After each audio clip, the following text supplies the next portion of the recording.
الحمد لله رب العالمين والصلاة والسلام على رسوله الكريم أما بعد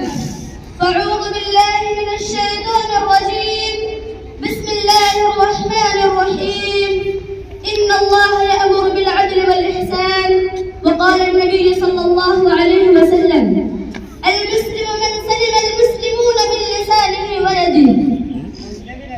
نہ پوچھو زمانے سے کہ کیا ہماری ہے نہ پوچھو زمانے سے کہ کیا ہماری ہے ہماری پہچان تو یہی ہے کہ ہم ہندوستانی ہیں صدر محترم اساتذہ اکرام بزرگان دین اور میرے عزیز ساتھیوں آج ہم سب یہاں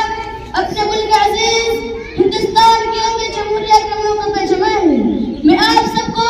دل کی گہرائیوں سے یوم جمہوریہ مبارک پیش کرتا ہوں 26 جنوری 1950 عیسوی کو ہمارے ملک میں ایک آئین ہند نافذ ہوا اور اس دن ہندوستان کے ایک باقاعدہ جمہوری ملک بنا جمہوریت کا مطلب یہ ہے کہ ملک کا نظام قانون کے مطابق چلایا جائے اور ہر شہری کا انصاف دیا جائے اسلام ہمیں عدل و انصاف کا درس دیتا ہے قرآن مجید میں اللہ تعالیٰ ارشاد فرماتا ہے ان اللہ یأمر بالعدل والاحسان یعنی اللہ تعالیٰ انصاف اور بھلائی کا حکم دیتا ہے یہ عدل و انصاف ہمارے ملک کا کی بنیاد ہے اور آئین ہمیں مذہبی آزادی دیتا ہے جس کے تحت ہم دین پر عمل کر سکتے ہیں نماز پڑھ سکتے ہیں قرآن و حدیث کی تعلیم حاصل کر سکتے ہیں اپنے بچے کو اچھے سے اچھا تعلیم دے سکتے ہیں اور مدارس قائم کر سکتے ہیں یہ ہمارے لیے اللہ تعالیٰ کا بہت بڑا انعام ہے میرے پیارے بھائیوں اور بہنوں ہمیں یہ بات نہیں بھولنی چاہیے ہندوستان کی آزادی میں مسلمانوں کا کردار نہیں ہے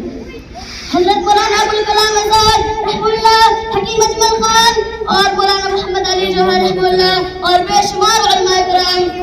اور بزرگوں نے قربانیاں دی ہیں کسی شاعر نے کیا خوب کہا ہے غلط الزام میں ہم پر وفاداری نہیں کرتے غلط الزام میں ہم پر وفاداری نہیں کرتے محبت بانٹتے ہیں اداکاری نہیں کرتے برا جب وقت آتا ہے وطن پر اے وطن والوں برا جب وقت آتا ہے وطن پر اے وطن والوں اپنے خاک دے دیتے ہیں غداری نہیں کرتے میرے پیارے بھائیوں آج ہم جو اپنا آزادی میں تعلیم حاصل کر رہے ہیں یہ انہیں قربانی کا نتیجہ ہے مدرسے کا طلبہ ہونے کے ناطے ہم کو دوہری ذمہ داری دی گئی ہے ایک طرف ہم دین کا علم بردار ہیں اور دوسری طرف ہم ملک کے ذمہ دار شہری ہیں ہمیں سچ بولنا امانتداری اختیار کرنا بڑوں کے احترام کرنا قانون کی پابندی کرنا اور ملک میں امن و بھائی کا چورا کام رکھنا یہ ایک سچے مسلمان کی پہچان ہے نبی کریم صلی اللہ علیہ وسلم ارشاد فرماتے ہیں المسلم من سلم المسلمون من لسانه ويده یعنی کامل مسلمان کوئی ہے جس کی زبان اور ہاتھ سے لوگ محفوظ رہیں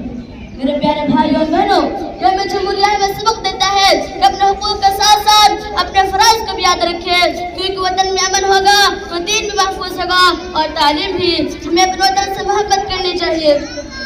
آئیے آخر ہم سے مل کر اللہ تعالیٰ سے دعا کریں یا اللہ ہمارے ملک ہندوستان کو امن و سلامتی کا گہوارہ بنا دے ہمیں اچھا مسلمان اور اچھا شہری بننے کی توفیق عطا فرما